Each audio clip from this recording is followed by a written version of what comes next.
Assalamu алейкум, урматтуу достор, урматтуу мекендештер, урматтуу бүтүн Кыргызстан саясий партиясынын жалпы тарапташтары, жалпы колдоочулары. Акыркы 3 жылдын ичинде биз көптөгөн ийгиликтерге жеттик десем жаңылышпайм жана так кес айта алабыз. Ага далил мен макул эмесмин, менин укугум бар кыймылдары эл аралык деңгээлге жетти десем болот. Эки кыймылдын талаптары мезгилдин талабы экени бүгүн тарых тастыктап отурат. Өзүңүздөргө белгилүү болгондой, быйыл абдан маанилүү жыл. Абдан чечүүчү, тагдыр чечүүчү жыл. Күзүндө буюрса парламенттик шайлоо өтүү алдында турат. Биздин дарегибизге көптөгөн сунуштар, ой пикирлер өзүбүздүн Кыргызстандын аймактарынан, булуң бурчтарынан, бир гана Кыргызстан эмес, жалпы эле Европада жүргөн, Россияда жүргөн, Казакстанда жүргөн, деги эле дүйнөнүн кайсы булуң бурчунда жүргөн биздин мекендештер, биздин бир туугандардын ой пикирлери дал ушул бизге катар күндөн күнгө каттар көбөйүүдө, сунуштар, пикирлер көбөйүүдө. Ал эмне деген пикир, эмне деген сунуш? Ушул бүтүн Кыргызстан саясий партиясы баары билет, бүтүндөй кыргыз эли билет деп ойлойм, билбеген эч ким жокко эсе.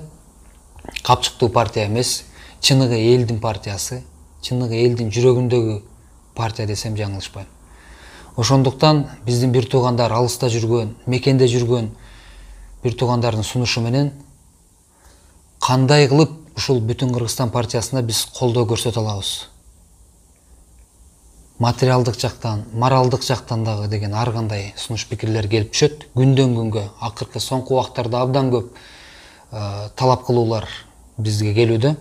Ушул электрондук эсеп атсаңыздар, биз ошол жерге аздыр көптүр колубуздан келген колдообузду жиберсек деген сунуштар абдан көп келди. Биз бул маселе тууралуу көпкө ойлондук, ушул жамаат менен, партиялаштар менен.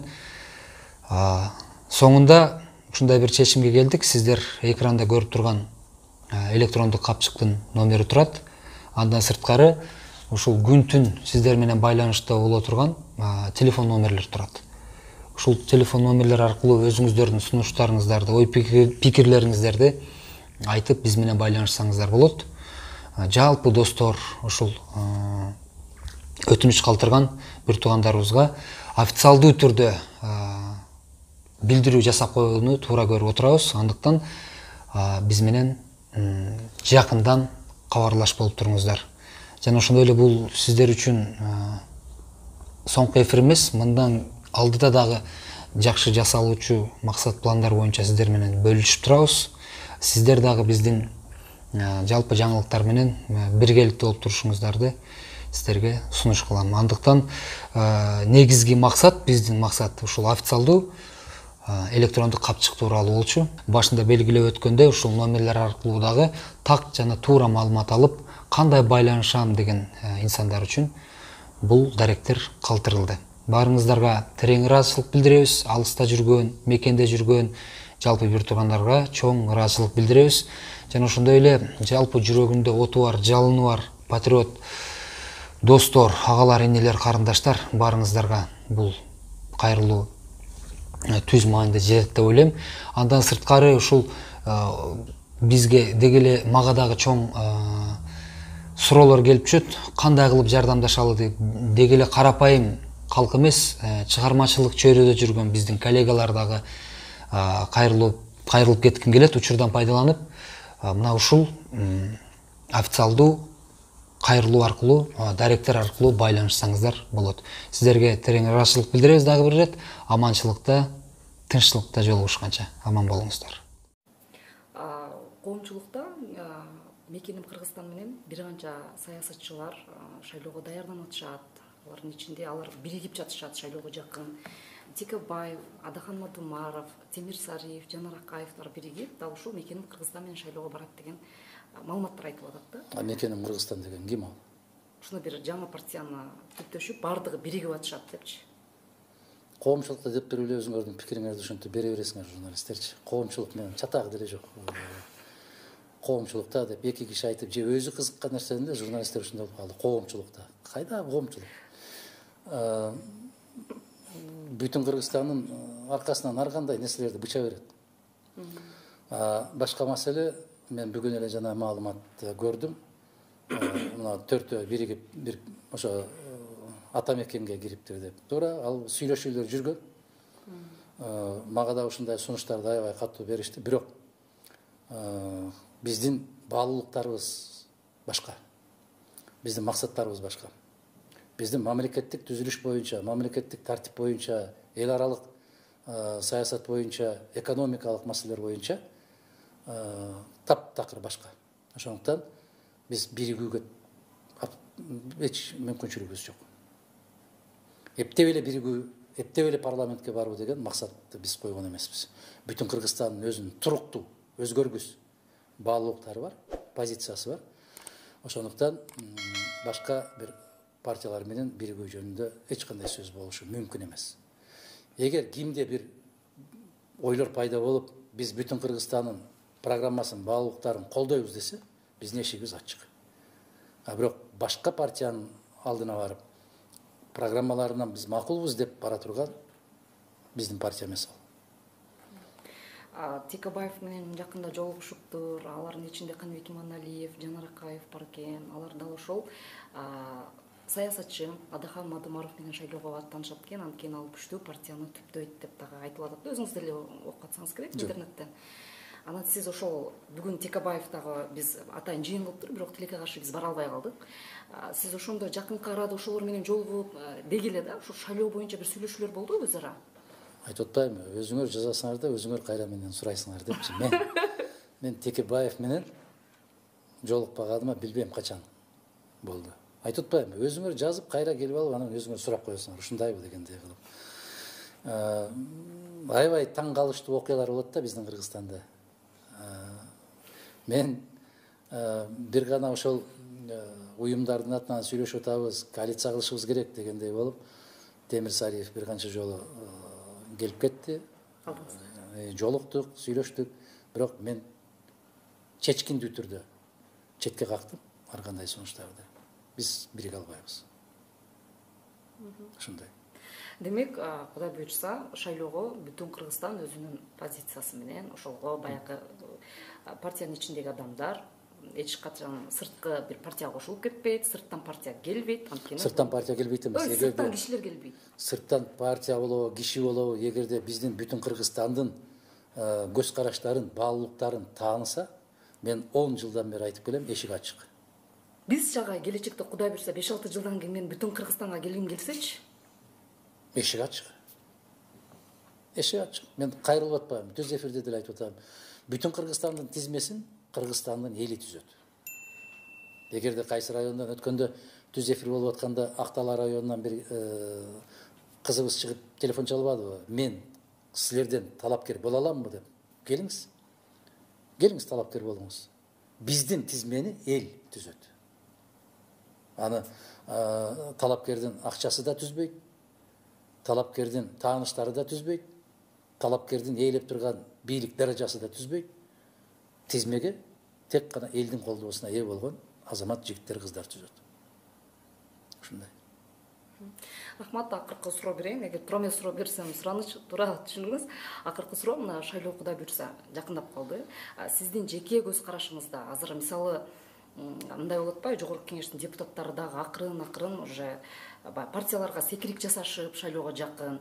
Атайын Биримдик деген партия дагы бир өзүнчө бир партиянын дагы аты болуп калды. Ага деген ошол жогорку кеңештеги бир канча депутаттар өтүшүп, өздөрүнчө баягы лидерлерин шайлаганга чейин баягы көрсөтүшүп, ушундайларга үлгүрүп атышыптыр да. Быйылкы шайлоодо кандай партиялар барышы мүмкүн? Жана ошол партиялардын артында кимдер турушу мүмкүн же баягыдай эле уже чечилип калдыбы? Мен өткөн жылы күздө эле айтканмын, атасы да энеси да бир болгон 3 партияны түзүп, барганда аттар менен баратышат. Бул ошол сиз айтып аткан Биримдик. Биримдик деген түз ошол Жээнбековдер тарабынан түзүлүп аткан партия. Башкалары баары кыйшаңдатып айтыштан чочулашып айтат, түзеле айтыш керек ар бир нерсени. Экинчисин ошол жалаң чөнтөктүүлөрдөн түзүп аткан Кыргызстан партиясы. Чөнтөктүүлөрдөн. Ошон үчүн кээ бир азаматтар кыйкырып атпайбы, 10 миллионго чыгаралы деп. Ошол азаматтардын баары биз ушул жерге келип алдык. Анан жанагындай чортаман кедей кембагалдар бул жака келүүнү эңсеп да койбогула дегендей түркөйлүк да, абдан чоң караңгылык. Кайсыл жүзү менен айтып атат, 10 миллион сомго көтөрүп коелу деп, баягы күрөөнү.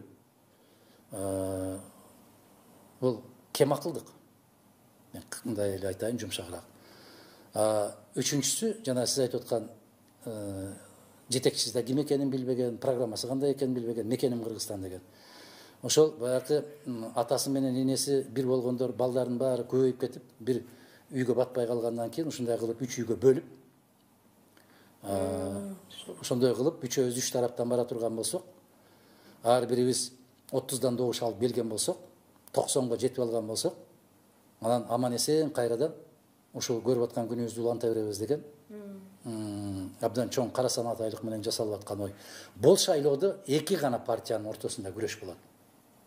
Бири бийлик тараптагылар болот, бири эл тарапта болот. Эл тараптагы партия бул бүтүн Кыргызстан болот. Калган партиялардын баары аттарын эмне десе ошо десин, кандай көйнөк кийсе кийсин, баштарына кандай калпак кийсе кийсин, алардын ички дүйнөсү баягы сөлөкөт ошол бойдон кала берет. Например, да, бүтүн Кыргызстан эле деп коелу, пример келип алатам. Биз баардыгыбыз сизге кирдик, анан батпай калганда сиз өзүңүз бир партиялардын атын өзүңүз түптөп бересиз да, бизди бөлө баштайсыз. Бирок баардыгыбыздын эмебиз бир, туурабы? Мисалы, кетчү жолубуз, партиянын ичинде өзүнчө бир ишмердүүлүктөр, позициялар бир, просто аттары башка-башка деп атасыз, туурабы? Ооба. Атасы да энеси да бир да алар. Бирок башка-башка аталыштар менен барат. Башка-башка чапан кийишет. Кече СДПК деп кыйкырып жүргөндөрдүн баары эртең биримдик деген чапанды кийип алып барат. Анан СДПК бийлик деп кыйкырып жүргөндөрдүн баары барат дагы көз айнекти тагып алып, жок, биз мекеним Кыргызстанбыз деп барышат. Элдин башын айландыруу максатында. Түшүнөсүзбү? Мына биздин партия жаңы партия. Кайдагы жаңы партия? Сен кечеки баласың. Сенин көз карашың да белгилүү. Мен сизге бүгүн эле айтып коем, эки эле партиянын ортосунда күрөш болот. Бул элдик, бул бийликтик деген. Түшүнөсүңбү? Бирок шайлоого чыкканда бири айтат, биз анча-мынча сизди сындап коебуз, кечирип коесуз, өзүңүздүн балаңызбыз го деп. Мына ошондой деген куулукту жарат, куулук менен барат. Башка партиялар айтпаса, мен баарын ачык эле айтайын, ушундай куулук менен күрөш жүрөт. Эл аябай сак болуш керек. Эл абдан кылдаттык менен мамиле жасаш керек. Анан бүгүн жанагы ун берип келип аткандар толуп атпайбы азыр? Ысык көлгө барып, Нарынга барып, Баккенге барып, баягындай өтө жүрөктөрү боорлор езилип кетип, боорукердик көрсөтүп аткандар. Бүт баары шайлоонун аркасынан гана жасалып аткан иштер. Алардын боорлору езилбейт, алардын боору. Бул шайлоого жасалып аткан шайтандын оюндары. Эртең эл кайрадан чуркап ушулардын аркасынан кетет дагы, шайлоо бүткөн эртеси күнү анан отуруп алып, сөгүнүп отурат. Атаңдын көрү баягыларды келип калыптыр. Келип калган жок, сен алып келдиң. Анын унун төлөп бердиң. Берип аткан майын төлөп берип атасың, алып аткан акчасын актап берип атасың. Ошондуктан сак бол. Сак бол кагылайын элим, сак бол. Кызыл кекиртек кыйла жерге секиртет деп, кичине бир демесин алып жеп алып, секиргениң эч нерсе эмес. Келечегиңди жок кылып атасың, айланайын кыргызым. Келечегиңди сатып атасың, келечегиңди өз колуң менен жеп атасың. Бул күлкүлүү эмес, бул кайгылуу, бул ыйлай турган бүгүнкү кырдаал. Мына ошол 3-4 партия бири-бири менен жармашып, боорлор езилип, ыйлап сыктап кыдырышат эми. Баарына тил бүтөт.